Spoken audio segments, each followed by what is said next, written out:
Hey, glory, hallelujah, shalom, shalom, Israel. Blessings to the saints of the Most High. I hope this day, this evening, coming into this next day finds you well, that you had a great day. I truly do. Thank you all that are currently in the chat room joining me tonight on this edition of Blog Talk Radio. This is Elder Douglas Becker. For those that may not know, I'm glad to have you on board tonight. Appreciate the radio checks very much. Everybody's got a 10, so that must mean it's good. No technical problems. That's always a positive, right? Anyway, glory to the King. Bless you, my wives, in listening by phone. Appreciate your support, love and support. I hope you all had a great week. Hope you all had a start of a good week. Hope you really tuned in yesterday. I'm sure that you all did, to the message that our Elder Mitchell did here at the Hub while Pastor is away. Just a brilliant message. Just laid it out there, how we really need to challenge ourselves, and because these days are growing worse, the love of many are waxing cold. Are you ready for the challenges of the days ahead? Are you fully vested in the Most High, fully trusting in the Most High? Like Elder said, he had one of the scriptures up there. I don't recall which one it is, but he says, yeah, it's easy to quote it. We all have no problem speaking it and acknowledge it, but to actually live it and to believe it with unwavering faith, unwavering loyalty and trust, that's a big difference when the test comes, when the rubber meets the road. Hey, glory to the King.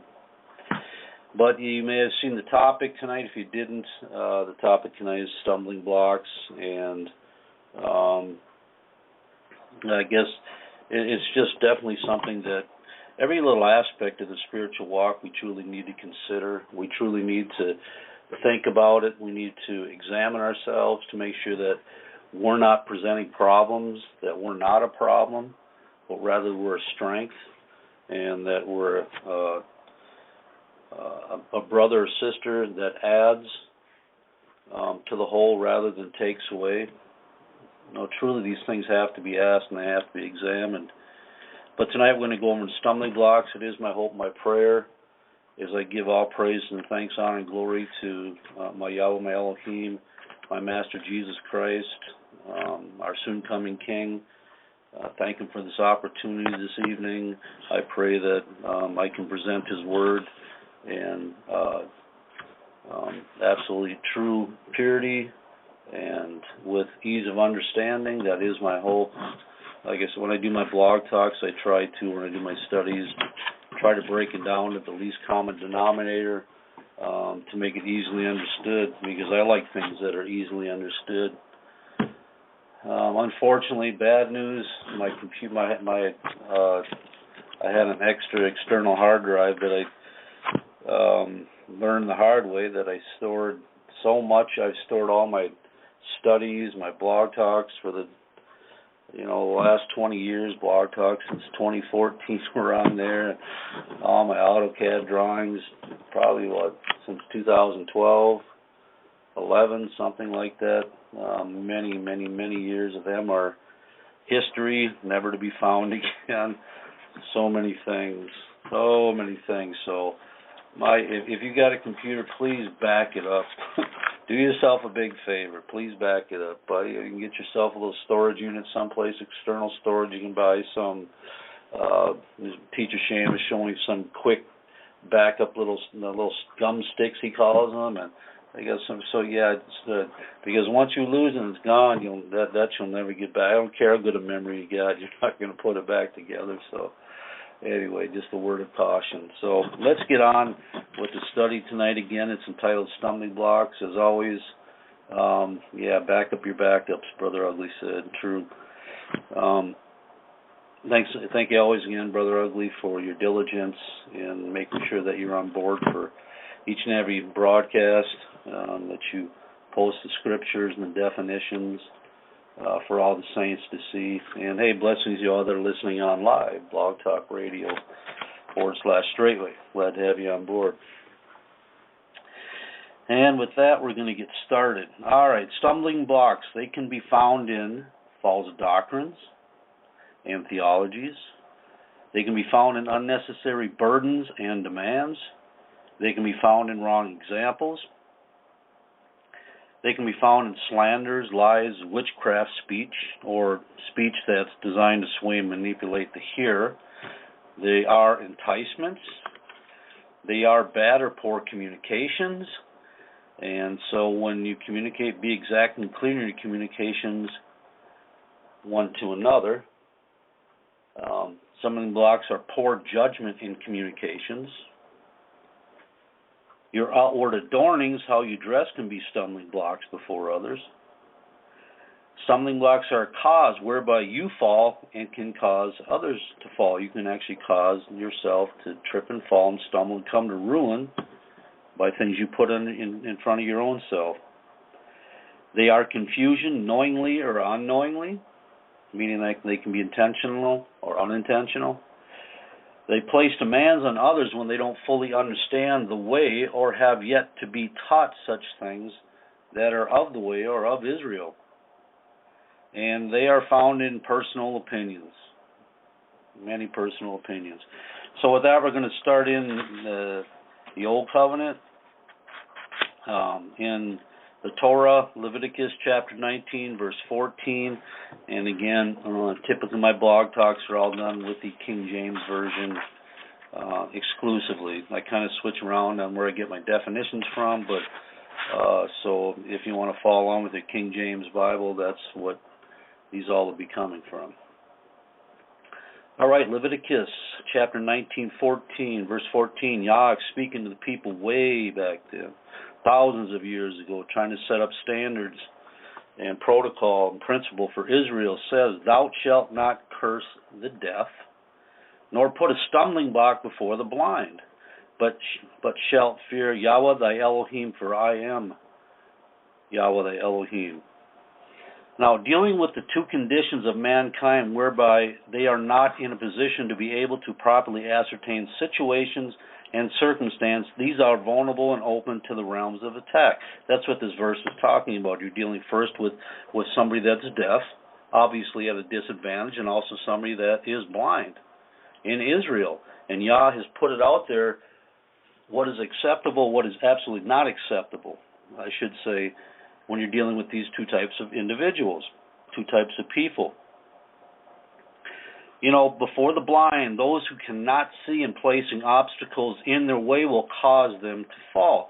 And this could be literally, which I don't know what somebody would do purposely just to watch somebody that's blind trip and fall and hurt themselves by doing that, or not doing something to keep them from falling, not pulling them out of the way of an obstacle. And it also can be figuratively, as in a spiritual sense. This of course spiritually means to, before the blind, those who cannot see and placing obstacles in their way will cause them to fall. This of course spiritually means to apostatize, to fall away, to turn back, to return again. And these are also people that you can take advantage of. You can fool them. You can pray. And I'm talking not so much in the literal physical sense. I'm also talking about today in a mental type of sort of attitude, a spiritual type of attack against your brothers, sisters, or other people. And whatever is meant for the natural is also more so meant for the spiritual, if you understand what I'm saying. All right, the word stumbling block. In this particular scripture verse, Leviticus 19, verse 14, it's from the Hebrew 4383, and it means a stumbling block. Literally or figuratively, it's an obstacle. This is from the Strong's lexicon, Hebrew lexicon.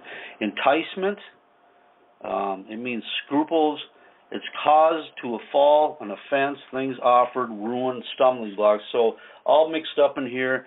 We're not to put an enticement before the blind. We're not to put something to cause them to fall before the blind. Again, these are all considered descriptions of placing a stumbling block before another. All right, Matthew chapter 18. Matthew chapter 18, verses 1. All right, 1 through 11. Matthew 18, verses 1 through 11.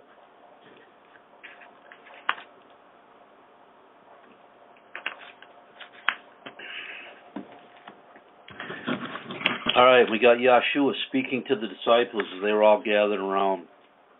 And he says, "At the same time came the disciples unto Yeshua, saying, Who is the greatest in the kingdom of heaven?" So they came to Jesus, they had a question, and they were looking for an answer, right? They just needed to know which one of them, or who would be accounted the greatest, because if you go back and look in Mark's account, which I didn't put in here, you know, there's a little bit more added to it, so you get a little more depth if you read the other accounts. But in Mark's account, it tells you they were disputing amongst themselves. So they were looking at themselves, trying to determine which one is going to be the greatest in the kingdom of heaven. So they come and they ask Yeshua the question, again, who is the greatest in the kingdom of heaven? I mean, they had a selfish desire to know, for bragging rights or whatever the case may be, but they had a want. They had a want to know what it was. And Yeshua called a little child unto him, and set him in the midst of them. So Yeshua is there, the disciples are there, he summons a child over and has, because he's going to illustrate something, he's going to demonstrate something, because there's something that when you see it physically, it technically makes a bigger impact. It resonates more, registers more with your mind. And it actually has the ability to stick longer. And said, Truly I say unto you, except ye be converted, because remember the question was, who is the greatest? And he's explaining to them using this child as an illustration. And said, Verily I say unto you, except you be converted, and become as little children, you shall not enter into the kingdom of heaven. Now you think about these words, how serious can they be? I don't think the disciples were at all ready for the impact and the depth of those words. I mean, to actually say that unless your state and your mindset changes as like this little child that you have in front of you, you're not going to make it in the kingdom. I guarantee you had their attention then. They weren't even thinking about who's going to be the greatest. Now their whole focus now is on, damn, we got to get into the kingdom of heaven here. How do we as adults going to convert and become as this little child, right? This is some pretty serious stuff. And if you look behind the word converted out of the Greek, it's the Greek 4762 out of the Strong's. It means strepho. It means to twist, that is, turn quite around or reverse, literally or figuratively. Convert, turn again, back again, self about. So what Jesus is actually, he's telling the disciples now, after they started out with this vainly puffed up idea of themselves, he's telling them that unless you be reversed or you turn yourself about from what you are now and become this little child and the virtues and the attributes and the character of little children, you're not going to make it into the kingdom of heaven. So he's trying to get this impact, this visual impact across to them, how serious this is. And he says in verse 4, whosoever there shall humble himself. So he's pointing out the key principal attribute of what this little child is. And remember, this is all going to talk about stumbling blocks and all the attributes and all the things that are connected to put something to cause somebody to stumble. So we're going to get there, but keep that in the back of your mind. This is all about stumbling blocks.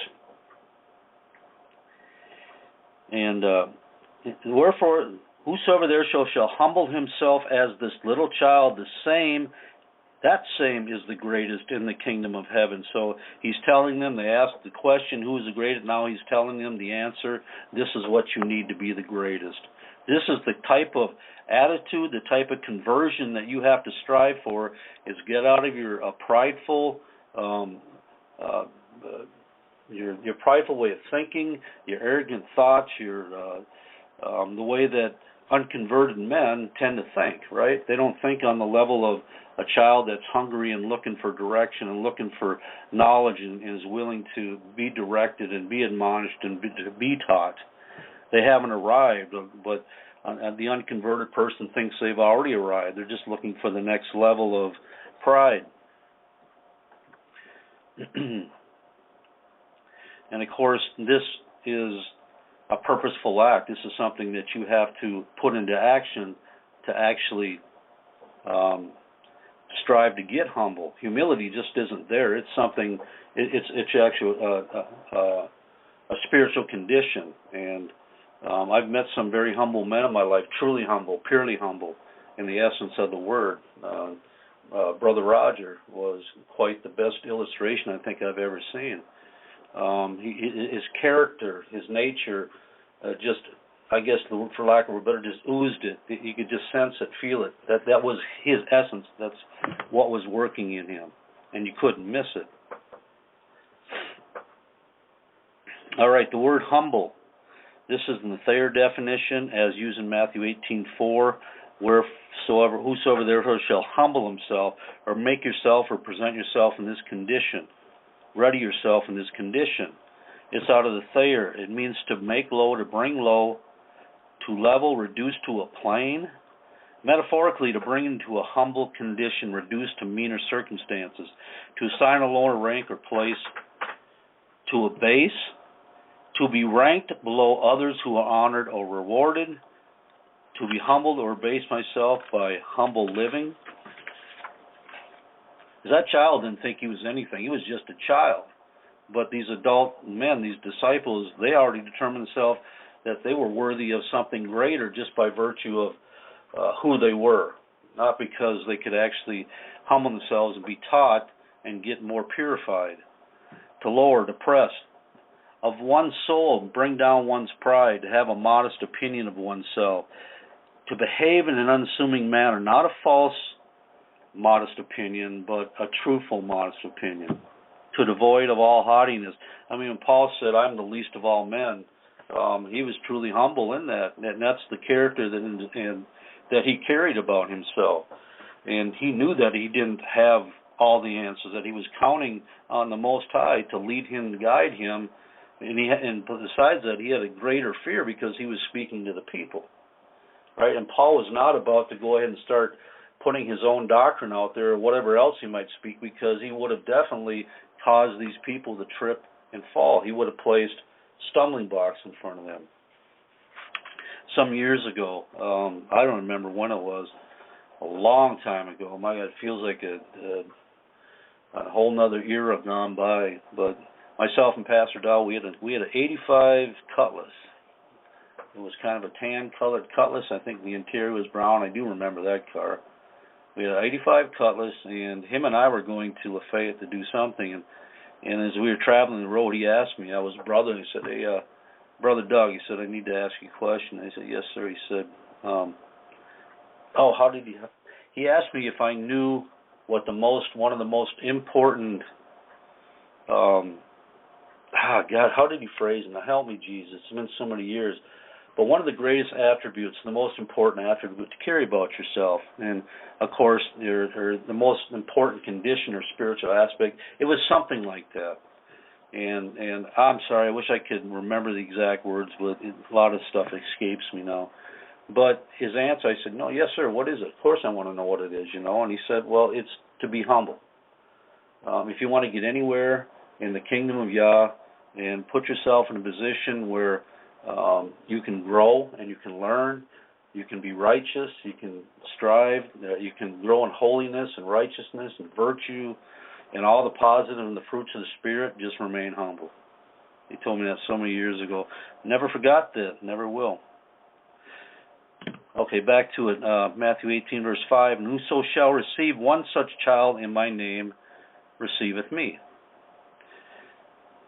But in verse 6, all of a sudden Yahshua is going to have a change of direction here. Now he's really going to lay it down. So first he's talking about the conversion process to get to the state of humility that a child has, and the ability for a child to learn, a child that is vulnerable, to say the least, He's counting on those that are in authority to speak to him correctly. He's trusting in them that are around him to tell him the truth of things, to tell him the fact of things, to not try to deceive him.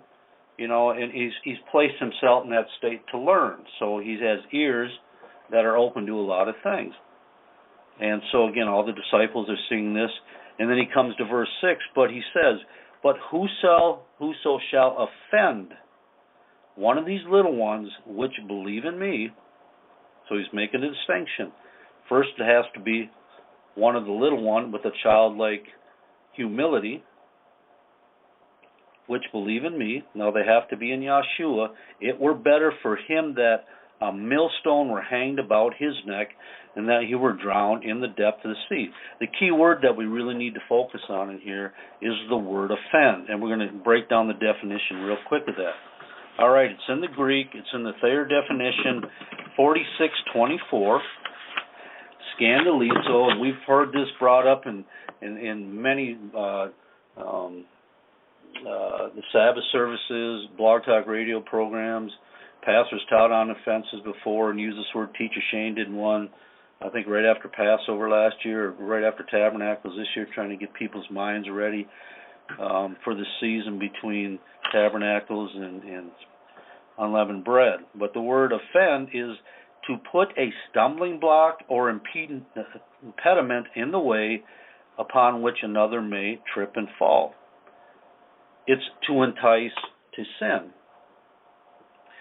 So far we have an impediment in the way, or impediment in the way, cause somebody to trip and fall. We have the meaning of offense here is to entice somebody to sin.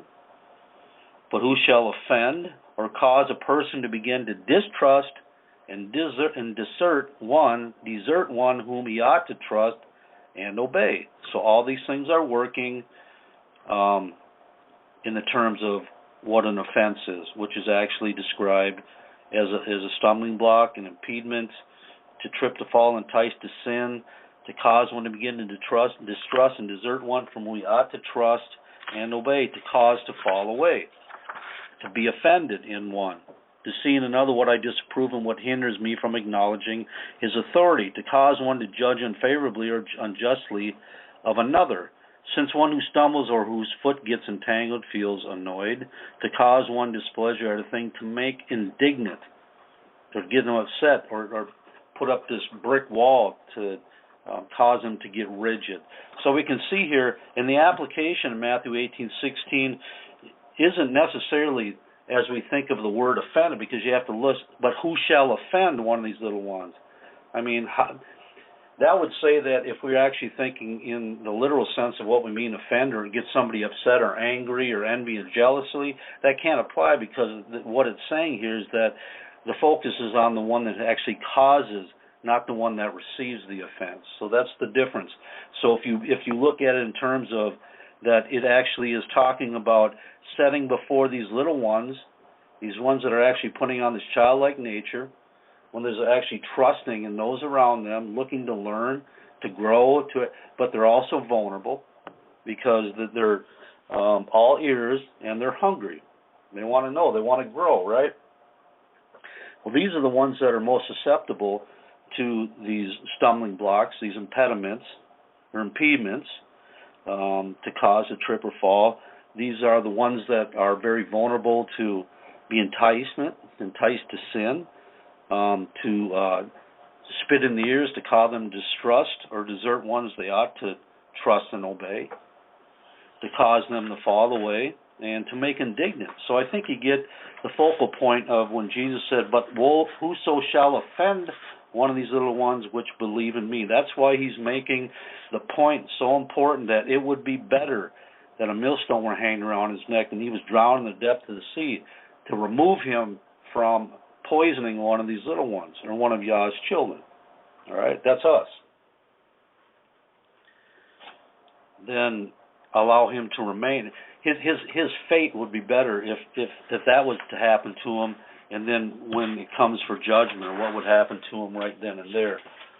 And he said in verse 7, woe unto the world because of offenses, for it must needs be Again, woe unto the world because of the stumbling blocks, because of the enticements to sins, because of adding distrust or causing somebody to distrust and disobey another. So you can remember, you have to put all this stuff into what the meaning of offense means here. Again, woe unto the world because of stumbling blocks, because of impediments, because of putting things before others that would cause them to trip and fall, to cause others to put them in a place to entice them to sin. Woe unto the world because of offenses. Woe unto them that begin to distrust and cause somebody to distrust and desert one who he ought to trust and obey, to cause to fall away. That's who the woe is on, the one that's actually bringing this in and presenting this.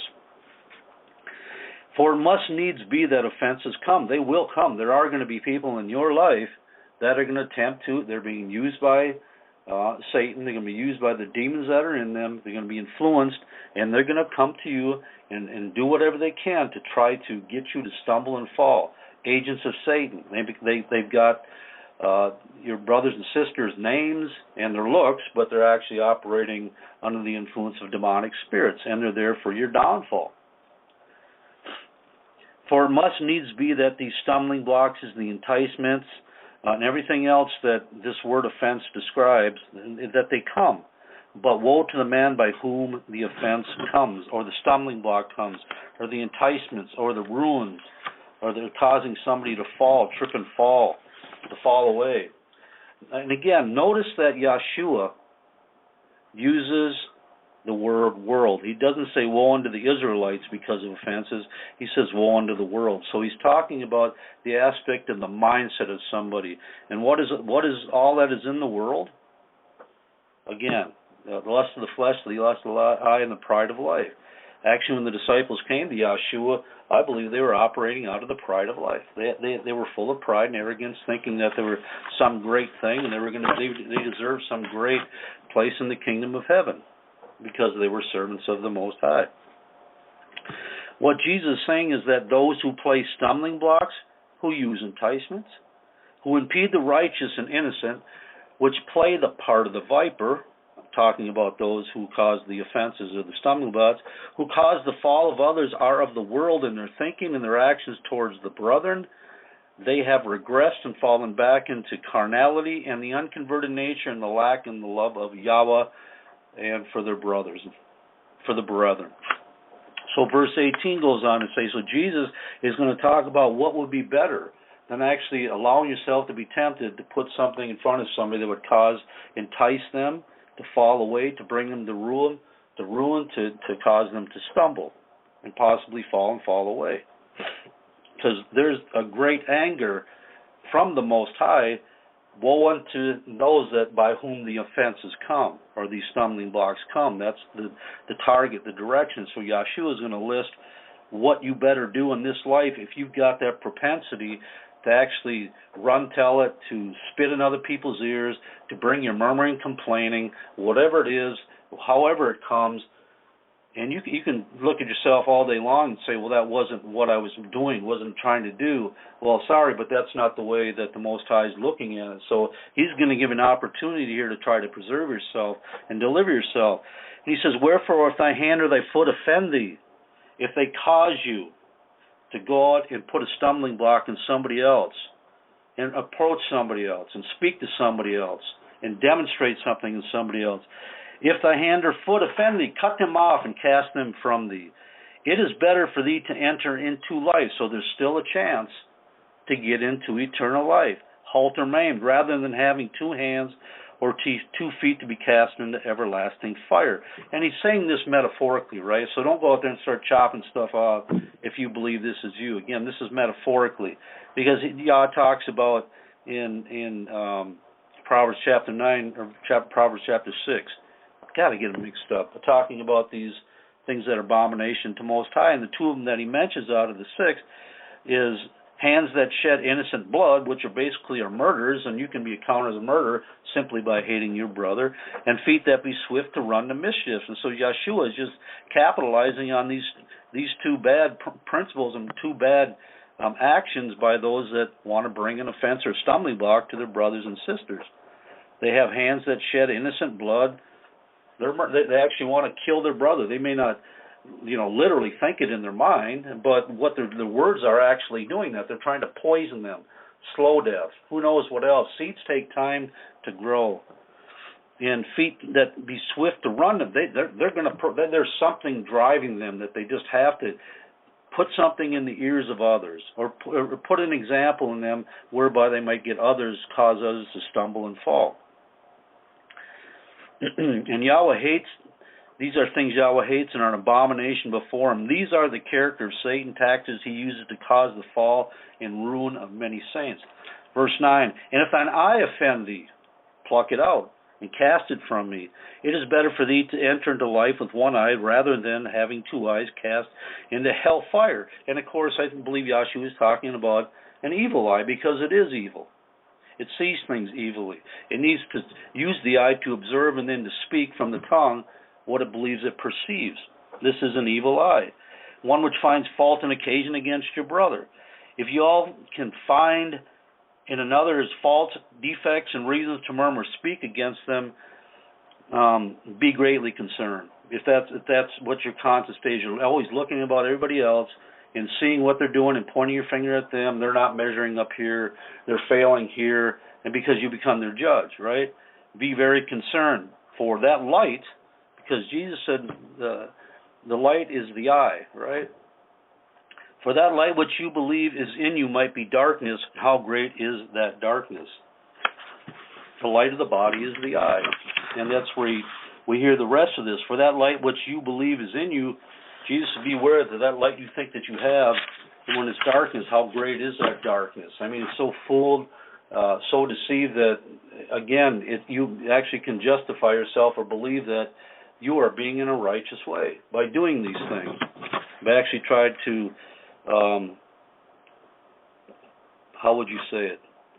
Believe that you're telling somebody for their good when you're actually trying to bring them down and destroy them, like you're adding to something. Verse 10, take heed that you despise not one of these little ones. And the word despise means to not think against or disesteem. So take heed that you to not think against one of these little ones. For I say unto you, put it in your mind, right? To have thoughts planted in the head, and then have hands that are quick to shed innocent blood, or feet swift to go to mischief, or an evil eye. Don't allow these things to come into your mind. For I say unto you that in heaven their angels do always behold the face of my Father which is in heaven. Verse 11. How many of us have found ourselves thinking against those which have come under a fault, have found themselves snared by the devil? Somebody gets an open rebuke, right? And it's a pretty rough rebuke, and it's never pleasant, even more so for the one that has to give it. But how many of ourselves, just be honest with yourself, right? I hope the answer is no across the board, but ever found yourself thinking against those or despising those which have come under a fault, have found themselves snared by the devil, and we place ourselves in some kind of self-imposed throne of justification and judgment? Or how about when someone receives open rebuke? Do any of us find ourselves turning away from such and no longer esteem them in our minds and actions as we once did, because all of a sudden we didn't think that they were the person that we believed in our own minds? Yah forbid there was actually something that happened, that they failed someplace, so they tripped and fell, and they got a rebuke, or they got reprimanded, whatever the case may be, and then all of a sudden we just find ourselves despising them. We no longer esteem them as brothers and sisters. They're less than. They're not worthy of that because they messed up. Ask yourselves. Again, holding against others their mistakes and faults as if we have already arrived. Dangerous place to be. Absolutely dangerous place to be. Man, you ever see somebody get rebuked, corrected, admonished? Man, take the fear yourself, as it was you getting that. That's a safe way to take it. And take heed to your own selves, as Paul said. Verse 11, for the Son of Man has come to save that which is lost. Of course, this is clearly indicative of the nature of a child, that children are, quote, lost. Children need direction. I'm talking converted children, us, right? We need direction. We need instruction. We need nurturing. We need protection, as do those who are young in spirit.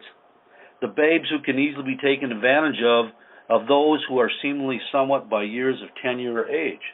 And that's not always the case, too. You can have babes coming in trying to teach babes. They have the nature and the experience of a babe and the spirituality of a babe, and they're already attempting to teach and exert what knowledge they don't have in others' ears, whereby laying stumbling blocks or making themselves look like a fool, whatever the case may be.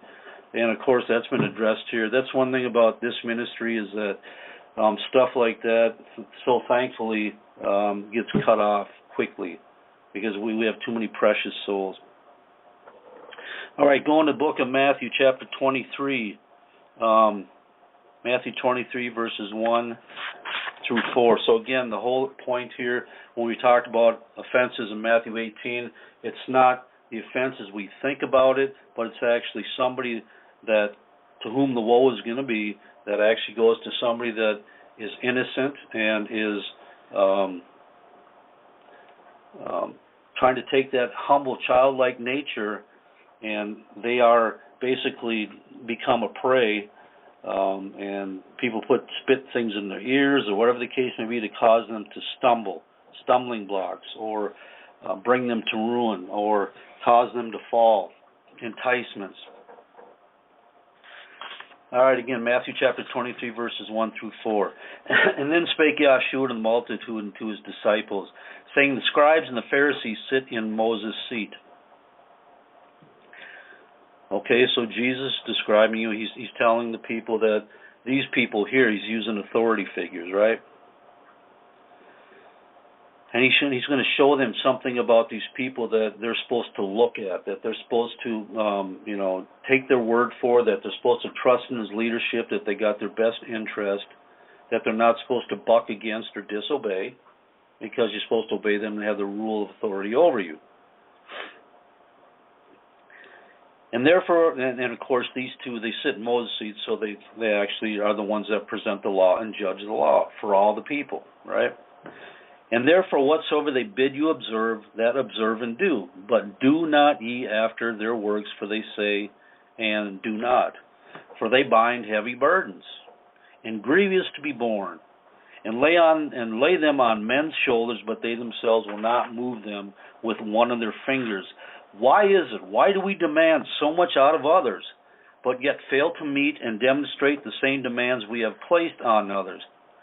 Do we have any idea of the mental and spiritual challenges we can place on others by not realizing what we place out there as demands, as direction, instruction, and the likes, right? How easily can we cause the stumble and fall of others who are not able to bear our perceptions of what needs to be done with them?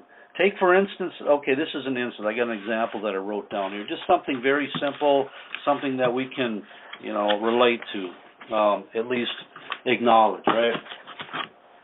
So my example here is something like this. Say you got a husband and wife, right?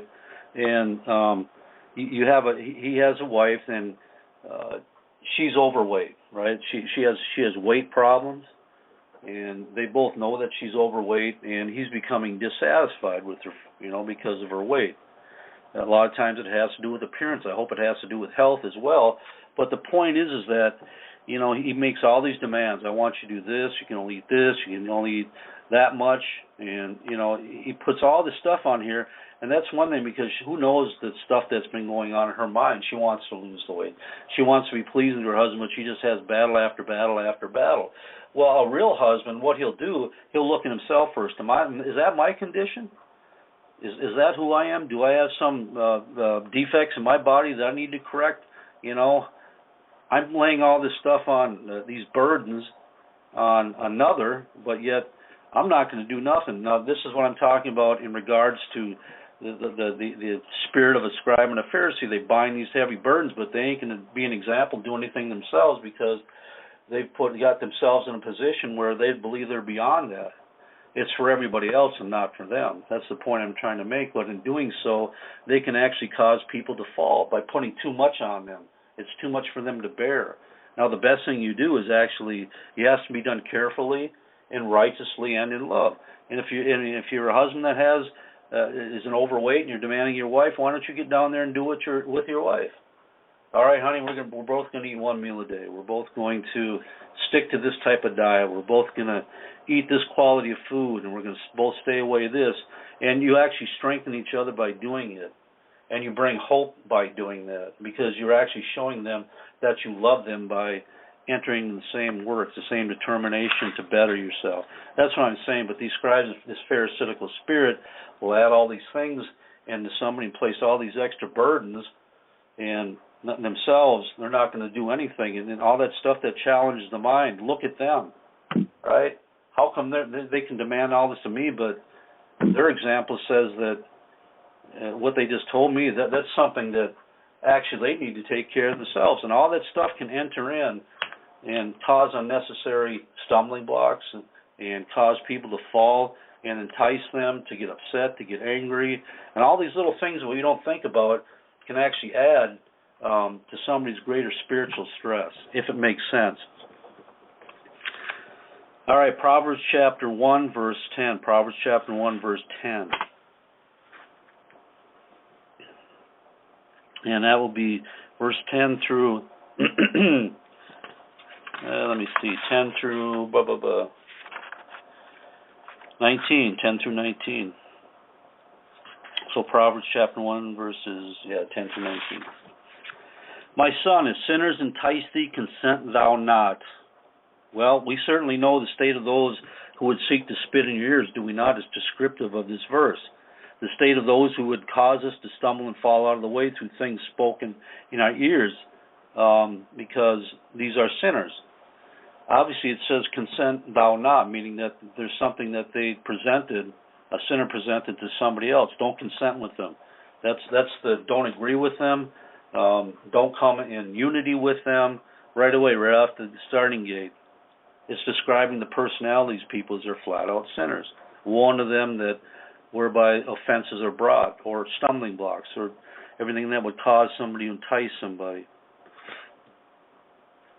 If they say, "Come with us," okay, they're going to present something in your ears. They're going to put it in such a word that it sounds, it's there to deceive. Sounds comfortable. It sounds trusting. It sounds like they're there for your good. They really want to help you in whatever they're about to say. But actually, what they're doing, they're going to say, "Come with us. Let us lay wait for blood. Let us lurk privily from the innocent, without cause, without reason, simply for the pleasure of it." That's what that means. They want to lurk privily for the innocent without cause. They got no care at all, just for the pleasure of it. Now you ask yourself, who would do such a thing? Really? I mean, would they actually come up to you and say, "Let's do that"? No, they're not going to put it in words like that, but that's what it means in common sense thinking. That's what these people are actually doing. Let us wait and lay in wait for blood. Hands that shed innocent blood, right? Right back to this stuff again. They're going to lay waste to somebody. That's what this is, these sinners. So don't consent to begin with what they're about to speak to you, because they're operating out of a wicked, sinful nature. And of course, I mean, they wouldn't use words like "let us lay in wait for blood," but they might say something like this. You know, they might say, "Hey, I bet your brother so-and-so would like to hear what I have to say about this matter or this subject," meaning that they got something important they want to say, so come on, let's go speak with them. You know, there's power and strength when you get more than one or two people together. It looks like then there's some authority building there, right? Some credibility. These sinners, they have no governor, they have no regard or concern for the welfare of those who are weak and vulnerable. Again, those that actually might be in that childlike, humble state, learning to grow and grow righteously and truthfully, you know. I mean, of course, those are there that have been put in position that are aged, and they can recognize these attacks, and they can see the Spirit coming in, and that's why most of these people avoid those people like that. I rarely, if ever, very rare, get people that have come up to me, and they're typically somebody that has been part of the ministry for a while and trying to put things in my ears, you know, and I'm like, what? Wait, no, I ain't got time for that shit. Really, that's what it is. I'm not going to consent to what they have to say, because then I have to deal with the seeds. If I allow them to speak, then I have to deal with the seeds that they may have planted only maybe one or two, but then you're going to have to deal with it right away. So not consenting to it or turning away from it is going to cut that off that occasion instantly, if you know what I'm saying. So, of course, they're not going to say, let us wait for blood, right? They're not going to say that, but they're going to say, you know, I bet you this brother would really like to hear my thoughts on this, or this sister, I think she needs to hear where she's missing the mark or whatever, but it's in an unrighteous way, right? That kind of thing.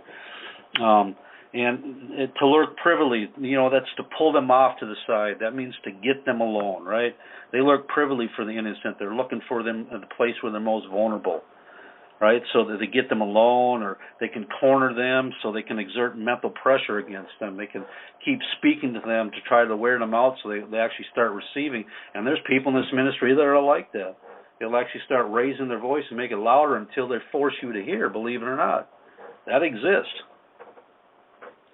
And boy, is it just, it's grieving. It's absolutely vexing. And again, it's spiritually driven, right? But the whole point is they're there trying to, whether knowingly or unknowingly, most of the time they'd never admit to it, but they're putting ways for others to stumble in front of them. Years ago, that there was a brother that was presenting, it was actually facts, right, about something in the Bible.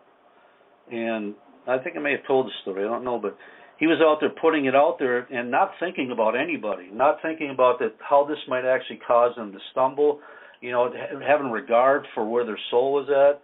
And I had somebody had listened to this, and he was a younger babe, right? He called and he wanted to talk to me because he was greatly discerned. He was so troubled by what he heard, this other man, especially somebody that had tenure in this ministry, that he was close to just throwing in the towel. He really was. He was like, I don't know what to think anymore. But the man that presented this stuff, he'd have no problem for it, you know, because it was his own belief, and he was right. He'd give two shits about what anybody else is about ready to receive or what is to hear. So that's how careful you have to be. But knowing, he'd never admit it knowingly he was putting a stumbling block in front of somebody or causing somebody to fall or trip. But that's what it was, and almost brought this brother to ruin. So verse 12.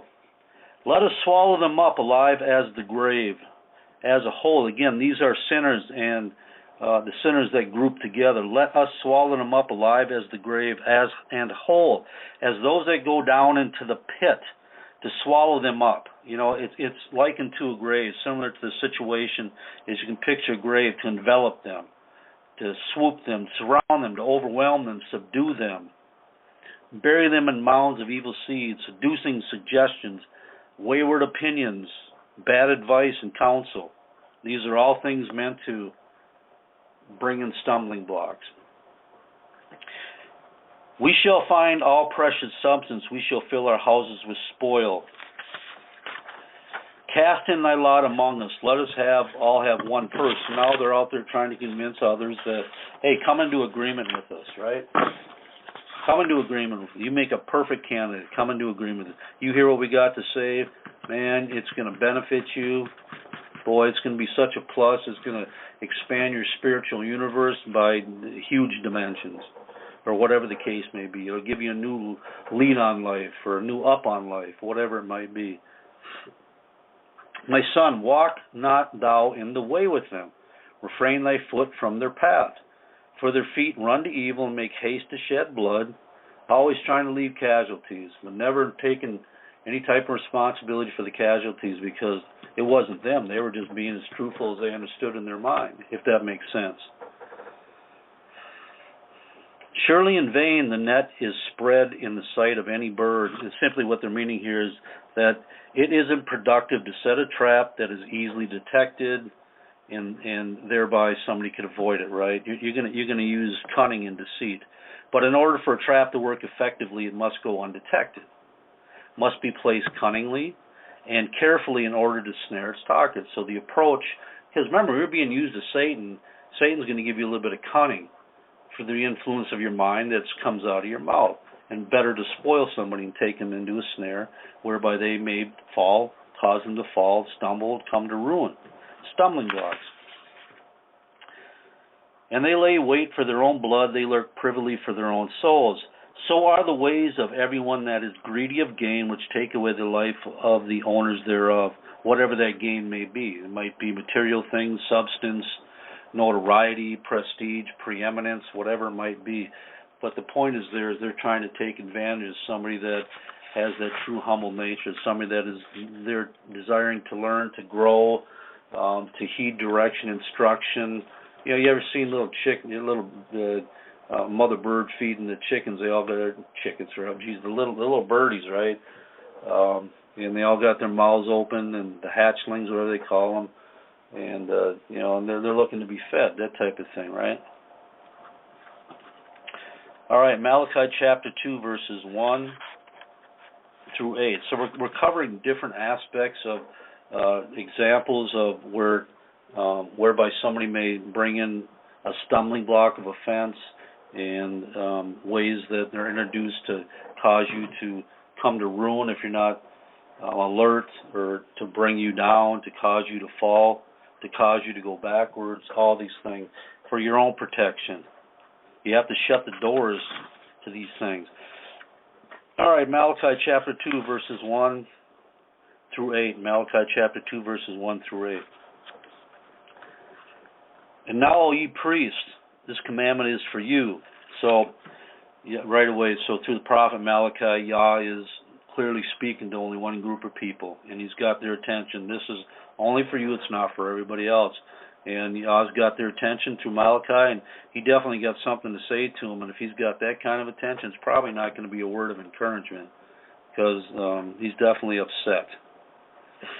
If you will not hear, if you will not lay it to heart, to give glory unto my name by properly representing me in my law, statutes, and commandments, saith Yahweh of hosts, I will even send a curse upon you. So this is going to be your punishment, because you went against that which you were commanded to do. I will curse your blessings. I will have cursed them. He's going to expose them in front of all the people. And obviously the reason's coming. Why? Because what they've done to the people. Because you do not lay it to heart. No consideration at all. No concern, no regard, no love, no nothing. Absolutely nothing. They've lost the love for Yah and for the brethren. It's all about them and their selfish selves. Behold, I will corrupt your seed and spread dung upon your faces. This is Yah's judgment. Even the dung of your solemn feasts, and one shall take you away with it. And you shall know that I have sent this commandment unto you, that my covenant might be with Levi, saith Yahweh of hosts, because it was actually made with Levi in the beginning. My covenant was with him of life and peace, and I gave them to the fear for wherewith he feared me and was afraid before my name. The law of truth was in his mouth, and iniquity is not found in his lips. He walked with me in peace and equity, and did turn many away from iniquity. And of course, this again is Yahweh reminding Levi of their original mindset, their character, their determination at the inception of the covenant when he established it with them. He was reminding them of what they were like and what they were at, and where they are now. Now he's going to spread dung in their faces and make them total fools and make them pay in front of all the people. But why is he doing all this, right? Well, what is the reason? For the priest's lips should keep knowledge, and they should seek the law at his mouth. For he is a messenger of Yahweh of hosts, a direct representative. He was elected, put in that position, had a special covenant made. And Yah had great expectations for this covenant and the outcome of this covenant through the Levites. But you have departed out of the way, and you have caused many to stumble at the law. You have corrupted the covenant of Levi, saith Yahweh of hosts. So, by the simple fact that the Levites lost all consideration, regard, love, care, they didn't care. They were about themselves. They were more about what they were doing. They didn't care what happened to the people around them, took no consideration. Basically give two shits, right? And by doing this and misrepresenting the law, not fulfilling the law, not being representatives of Yah's messengers here, they caused so many people to stumble at the law. The people left off from performing the law, from keeping the law, which showed their obedience to love to Yah. And Yah is going to hold these people, hold the Levites, the ones, remember, woe by whom the offenses come. So we see that illustration way back here in Malachi before Yahshua even spoke it. Woe by whom these stumbling blocks come, by who these causes for people to fall come. Even right here we can see it in the demonstration of what Levi did, because they just lost any care for anybody. Again, they didn't care about the casualties or anything else. It was every man for himself. No love of the brethren.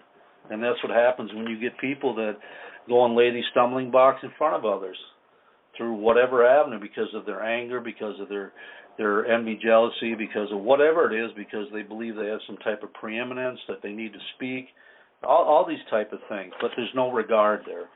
And as you can see, the judgment that Yah placed on Levi, you better believe, and demonstrating what Yahshua said, it'd be better if your hand or foot was cut off, your eye was plucked out, or if you had a millstone and were thrown into the sea. That's how determined he is to stop this craft from poisoning the people. Again, these people are his children. All right, Deuteronomy 13, chapter 13, verses 6. Deuteronomy 13, 6 and 11. Deuteronomy 13, 6 through 11.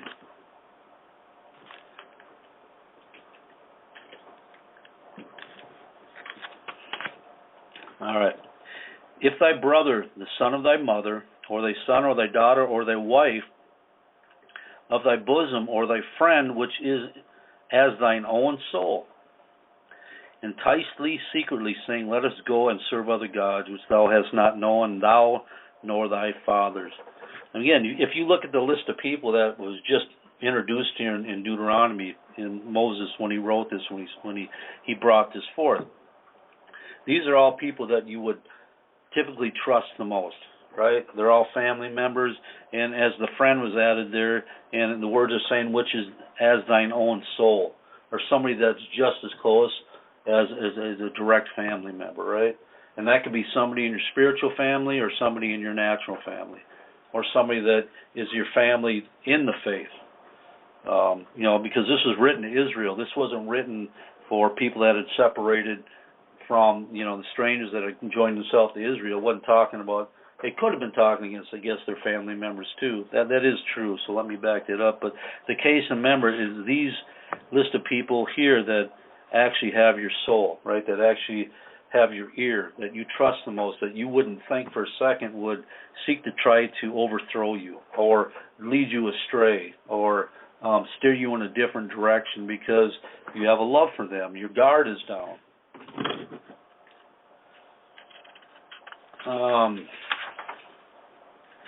The word entice here, as entice thee secretly, as it's used in this verse, is the Hebrew 5496, Brother Ugly.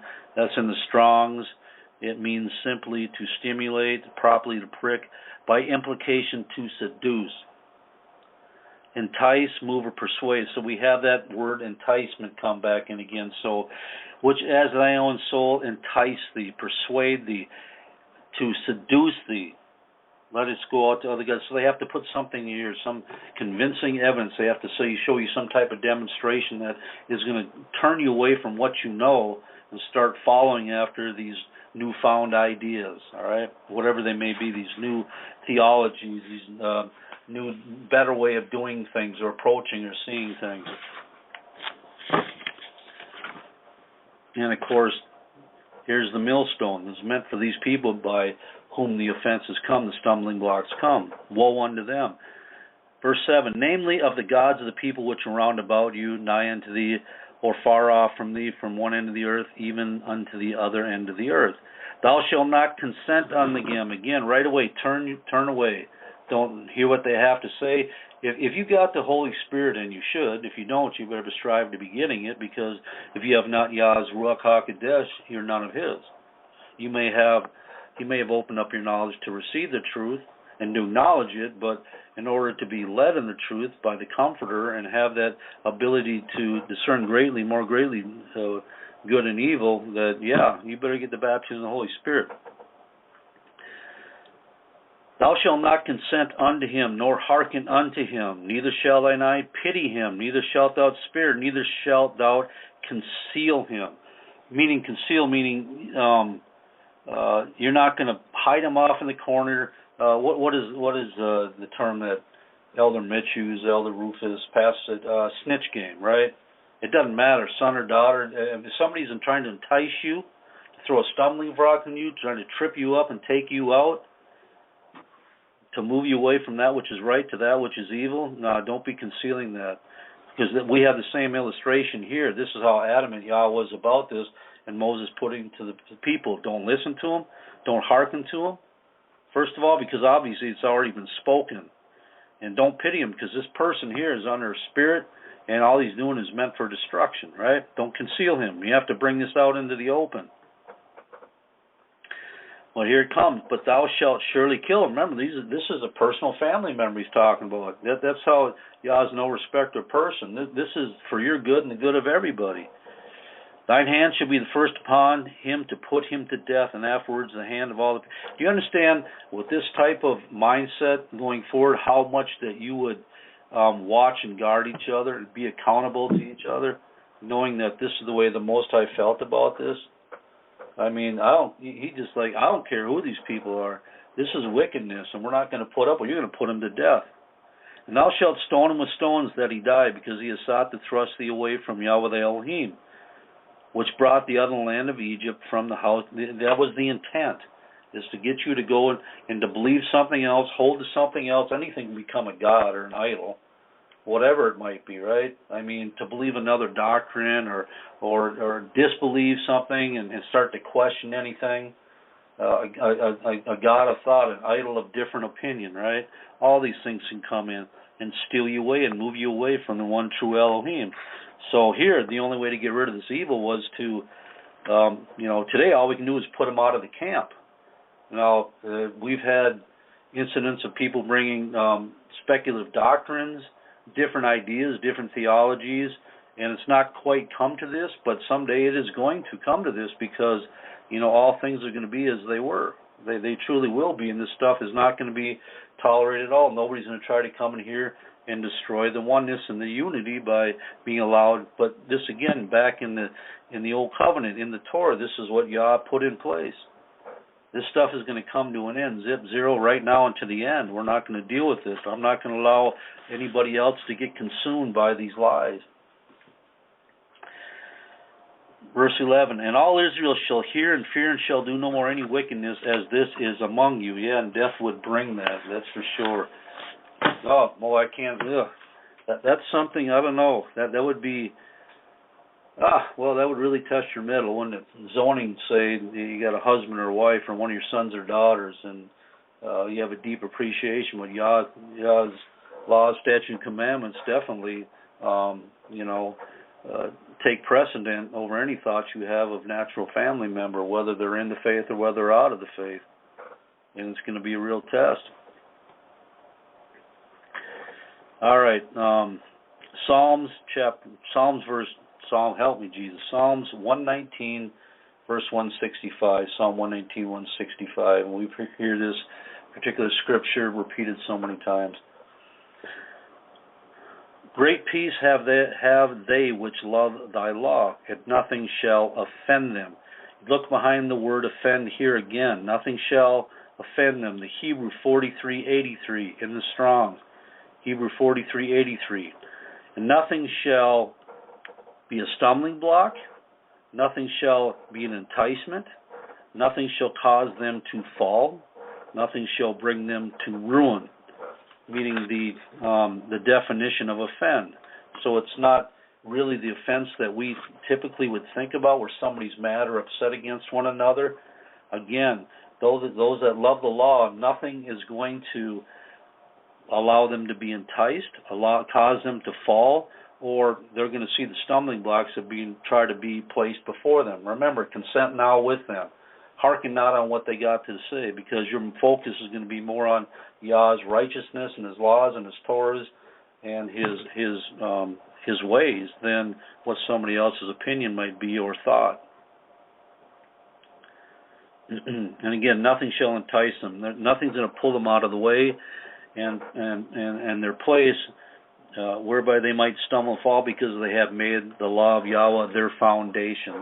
That is the root. That is the thing that they always draw from, and so they can always test whatever's being spoken in their ears by knowing what His Word says.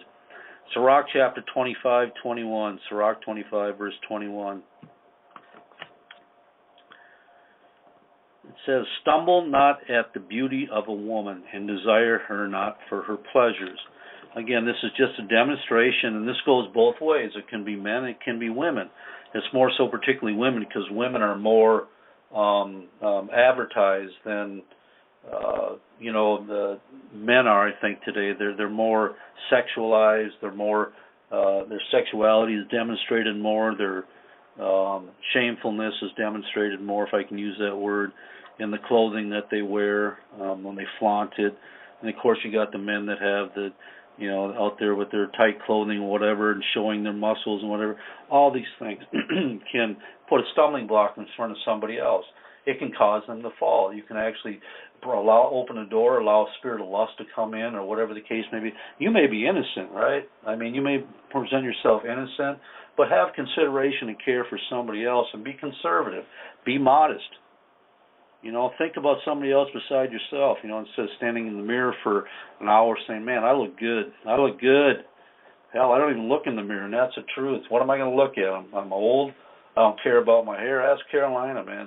She wait for me to come to the dining hall so she can make fun of my hair because it's flying in 50 different directions, but I truly don't care. Vanity is not an issue with me. That is just the truth. Absolute truth. Oh, my goodness. I mean, I even have to have help color coordinating my clothes, but I can give two shits what anybody thinks about what I look like. I truly do, but glory to the King. Hey, it's just Elder Becker. Now, I don't want to put any type of stumbling block in front of you, and say that you're just too full of vanity. No, that's just me, all right? So don't take it personal. Hallelujah. You've got to have a laugh once in a while. Anyway, so stumble not at the beauty of a woman, desire her not for her pleasure. And that's also talking about her looks as well, obviously. I mean, we're men. As men, we're made to look at women's beauties and desire them because they're beautiful, and same with women to look upon men, but don't cause for a place to get you to stumble, all right? Proverbs chapter 6, verse 20, Proverbs 6:20 through 28. Proverbs chapter 6, 22 through 28.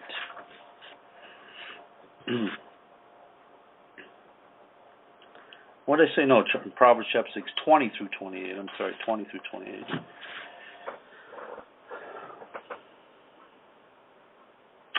Alrighty. My son, keep thy father's commandment, and forsake not the law of thy mother. Again, great peace have they which love thy law, and nothing shall cause them to stumble or be enticed or cause to fall. My son, keep thy father's commandments, the law, statutes, and ordinances, and forsake not the law of thy mother. Bind them continually upon thine heart, and tie them upon thy neck. There's safety in this. There's great safety in these things, keeping Yah's ways continual in your mind, always meditating on them all the time. When thou goest, it shall lead thee. When thou sleepest, it shall keep thee. And when thou awakest, it shall talk with thee. At all times, 24/7. This is a blanket. This is a shield, right? And again, if all your focus and attention is kept on the commandments and laws of Yahweh, there is very little opening for stumbling blocks to get in, or enticements, or things that whereby you would fall. For the commandment is a lamp, and the law is light, and reproofs of instruction are the way of life, and they're going to shine on them evil deeds. And keep your feet from falling. To keep thee from the evil woman, from the flattery of the tongue of a strange woman. Lust not after beauty in thy heart, neither let her take with her eyelids. And I brought this in simply to show it, not to illustrate a woman genuinely, as the focus here, but talking about how it happens through the flattery of the tongue and through the outward presentation. Now, if somebody's going to try to drop something in your ear, right, or give you a demonstration or present something to you, they're going to try to do it in a way where they're going to spice it up a little bit to get get you to bite off, right? They're going to present it in such a way that it looks like it has to be right. It has to be something that's going to be a benefit, whereby they're just laying a snare for you, causing you to trap. And of course, these are clearly enticements which are meant to ensnare and trap the souls of men and bring them to ruin. These are things which are inviting to the carnal nature of men. these chewy things, as Teacher Shane always says, chewy, man. Oh, this new revelation, there's no truth, whatever it may be. These things that starts men's mind thinking and starts debates and these things. That's honestly why a lot of times hey, I'm not saying nothing against it, and I know the brother enjoy it if it's done in a reasonable manner, but when they sit down and they do Bible studies in groups, you got to be really careful that some type of pride or some type of forced idealism enters into there, saying, well, my way's right, this way is right, and then you're actually going to see what you're dealing with. So be careful that it doesn't enter in. It's always good to have Yah's word before your eyes and speak about it and speak to each other about it, as you go, as you work, whatever, but be careful how you do it together, okay? The tongue of a strange woman is a voice that should make us uncomfortable, should make us wary, a voice which smoothly and cunningly causes us to let down our guard and open up ourselves to suggestion and temptation. This voice can come from thoughts submitted to our minds, from accusations, false reasonings, or this voice can come from a living, breathing human being under the influence of demonic spirits. So it can come from all different ways, but whether it comes naturally or physically, or whether it comes mentally in your mind, consent not with it, hearken not to it, right? Cast down every imagination, take captive every thought.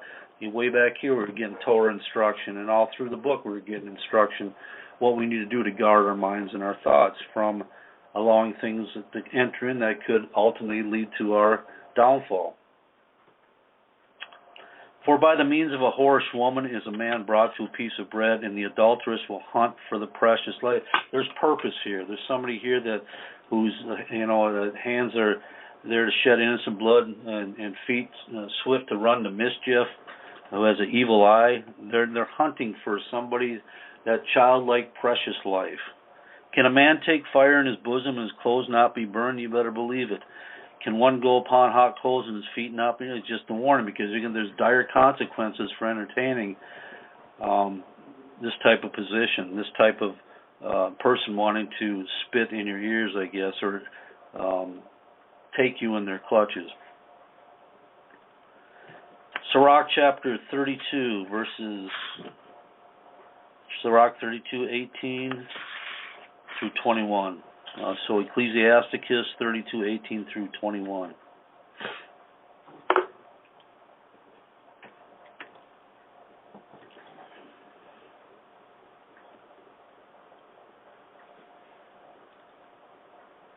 A man of counsel will be considerate, but a strange and proud man is not daunted with fear, even when of himself he is done without counsel.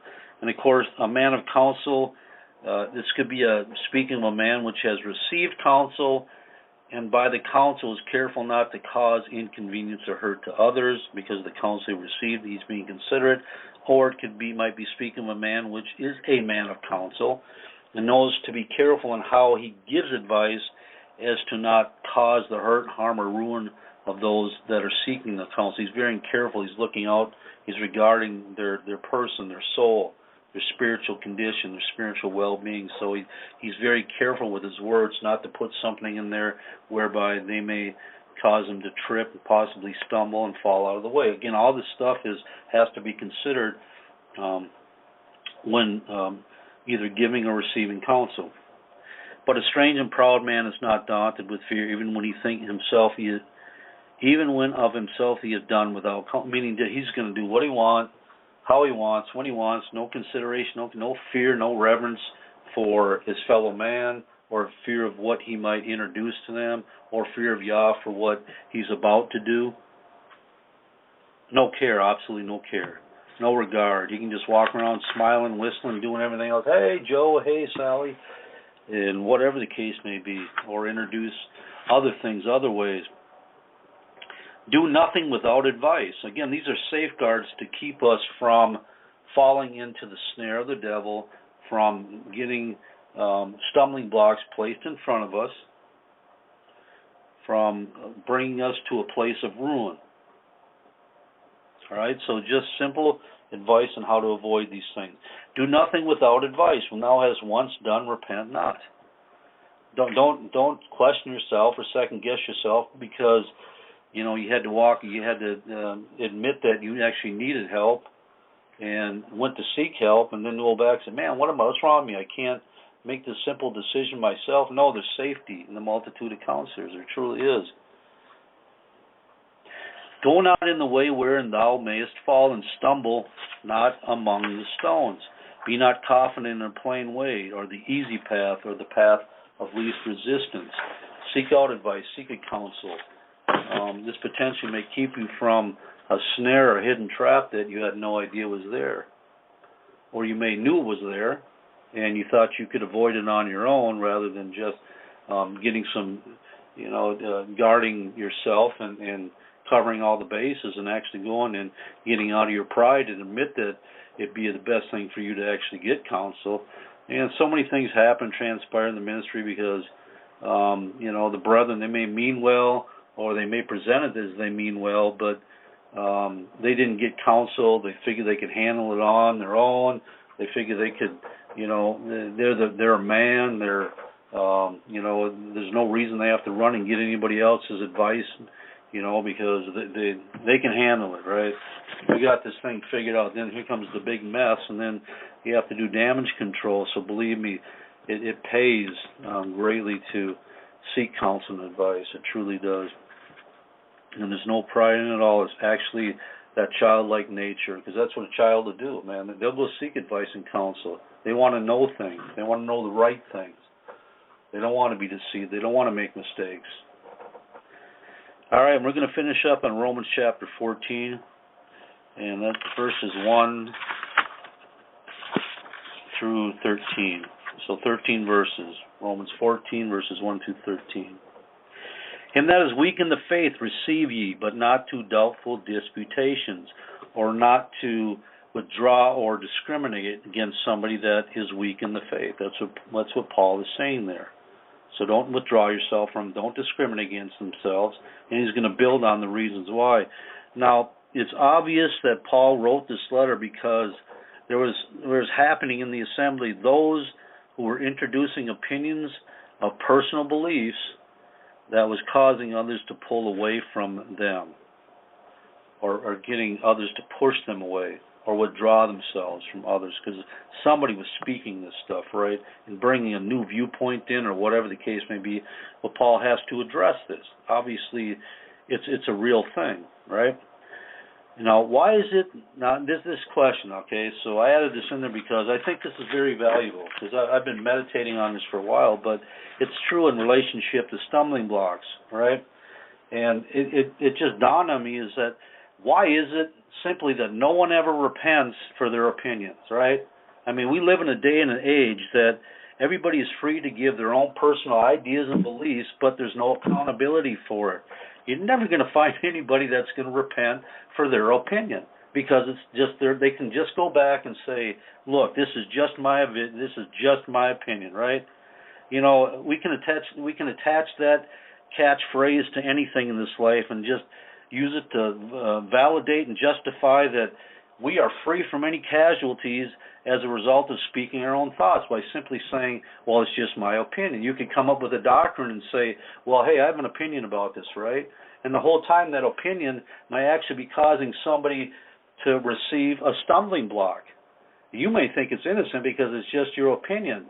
And so there's no cause. If you think it's just an innocent opinion, you're just speaking your mind. You don't mean to hurt anybody. But whereby somebody is hurt by it, somebody does take the fall for it, it does cause them, bring them to ruin. I don't care. The point is, nobody ever goes back and repents for it, because they don't think they did anything wrong. And that's a scary place to be. I mean, seriously, ask yourself, who do you know of that actually go back and repents for their opinions when it causes other? You know, they'll say, well, that's their fault. They shouldn't have listened, right? You know, I'm just trying to speak my mind. I am truly very careful, and this is the truth. The best I can say it is that when it comes to things like YouTube and stuff, I am very careful about listening to people's opinions about all kinds of stuff, about finances and the economy, and because everybody, you know, what's the old thing? Everybody that, you know, the opinions are like buttholes. Everybody has one. I think that's what it was. But again, these things, opinions, nobody ever repents for them. They just change and they go on to another opinion. oh, well, that didn't work out, so we'll try this one. I mean, I remember some years ago that there was a man associated with the ministry. I don't know whether he is or not, but you know, there was talking about a big downtrend in the silver market. I mean, there was going to be a huge loss, right? And this was coming from somebody that he viewed as a very well-received person in the financial world. He watched the markets, and this guy gave his opinion. Said, "Man, hey, silver's going to fall. It's going to come down hard. You know, you better dump it now." And this one brother, this not even a brother, he was just an acquaintance, but he went and dumped a whole bunch of his silver, and he took a hell of a beating. But you think the guy that put it out that went back and repented of it, he's like, oh, well, man, take it or lose it type of thing. So, but when you do that to a saint, when you simply say it's your opinion, and you cause a downfall of another and just say, well, hey, you know, hey, that's up to them, but I was just putting it out there, right? And you might be actually guilty of somebody else's blood. You ain't going to repent for that because you don't know to repent for opinion. But this is just food for thought, so let me finish this out. But anyway, verse 2, for one believes that he may eat all things, another who is weak eateth herbs. You know, personal beliefs, right? That's what it boils down to. They're not unlawful. Let not him that eateth despise him that eateth not. And let not him which eateth not judgeth him that eateth, for Yah hath received him. So Paul is making it clear that Yah is receiving both the characters of these people, what their personal beliefs and conviction, because they are not violating Torah or any type of law, right? Who art thou that judgest another man's servant? To his own master he standeth or falleth. Yea, he shall be holden up, for Yah is able to make him stand. Yah is going to encourage him. Yah will strengthen him. He'll give him the knowledge of the truth as time goes by. It's not your business to judge him. You know, who's placed you and your opinions and personal beliefs in a place of judgment? How have you esteemed yourself more wise than somebody else that may actually have a weakness? You're actually exploiting this person by withdrawing themselves or discriminating against them. Why worry about matters that have nothing to do with you, or offering opinions where none should have been offered? But people like to open their mouths and just speak whatever they want to speak when, because they believe they have the right to. And they can even cause bigger mess, right? More damage. One man esteemeth one day above another, another esteemeth every day alike. Let every man be fully persuaded in his own mind.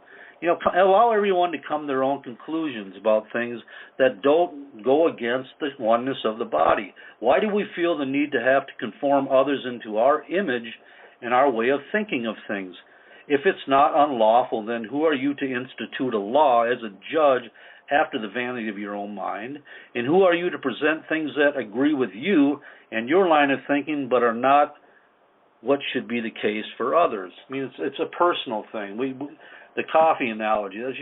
Some people say coffee's poison, don't drink it. Another person will say, no, coffee's good for you, and they enjoy drinking coffee. Well, none of it's unlawful, so just leave them alone. They want to drink coffee, let them drink coffee. If they don't want to drink coffee, then don't let them. You know, that's entirely up to them, right? But don't become judge and lawgiver over everybody else because it doesn't measure up to what you believe it should be. Everybody has different ideas about things. And we all believe that for some reason that our ideas are always the right ones, you know. But anyway, so Paul breaks it down here, and he's explaining how we're supposed to handle it. For none of us liveth, verse, he that regardeth the day regardeth it unto Yahweh, and he that regardeth not the day to Yahweh, he does not regard it. He that eateth, eateth to Yahweh, for he giveth Yah thanks. And if he don't eat, talking about all things, to Yahweh he don't eat all things, and he still gives Yah thanks, right? Okay? For none of us liveth to himself, and no man dieth to himself. For whether we live unto Yahweh, whether we die unto Yahweh. Whether we live therefore or die, we are the Most High's. We're all one body, one people. You know, stop the discrimination and withdrawing yourself because somebody doesn't measure up to where you believe they should be. You know, we're supposed to be helpers one to another. Lovers of esteeming each other above one another, in love's sake. For to this end Christ both died and rose, arrived, that he might be Yahweh both of the dead and living. But why dost thou judge thy brother? Or why dost thou set it not thy brother? For we shall all stand before the judgment seat of Yeshua. For as is written, as I live, saith Yahweh, every knee shall bow to me, and every tongue shall confess. So then every one of us shall give an account of himself to Yah. Let us not therefore judge one another anymore, but judge this rather, that no man, meaning generic, men and women, put a stumbling block or an occasion to fall in his brother's way.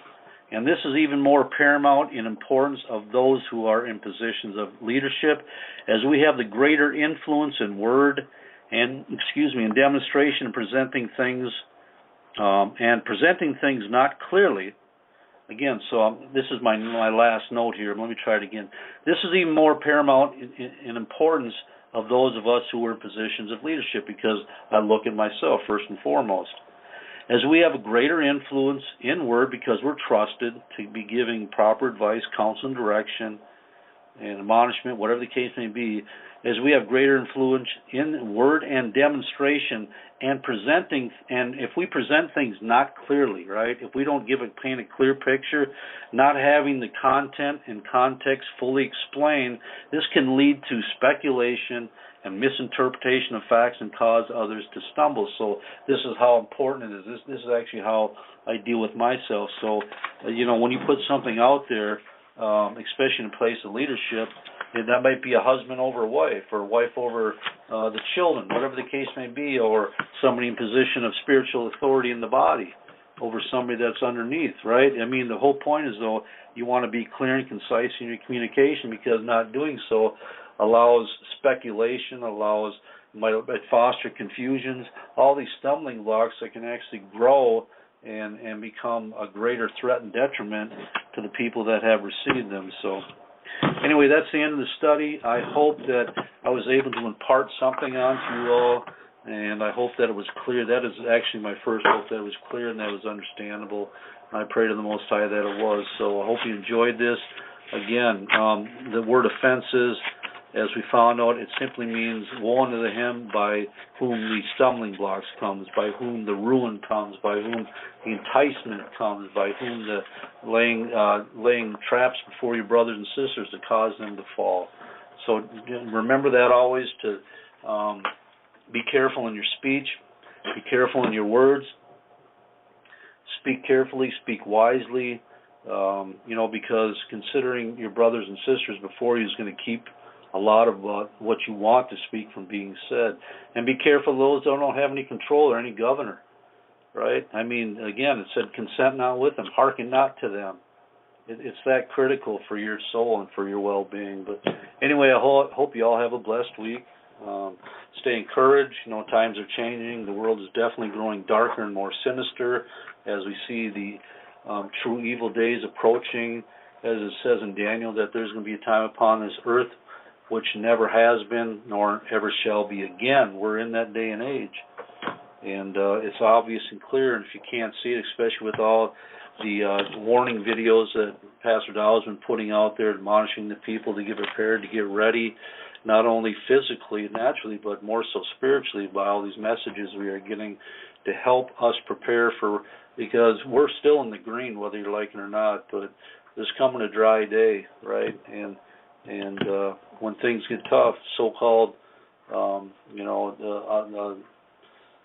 don't have access to the things that you had before. It's you can say you're ready, but are you truly ready? So anyway, keep the stumbling blocks away from entering into your ears and from putting them in other people's ears. But hey, y'all have a blessed evening.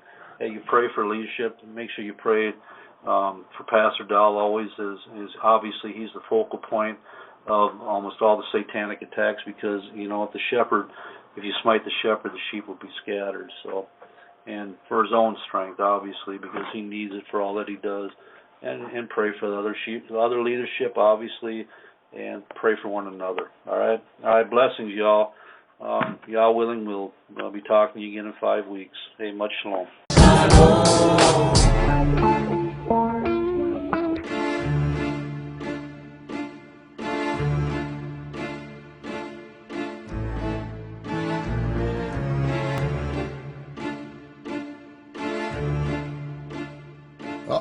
Look at him looking.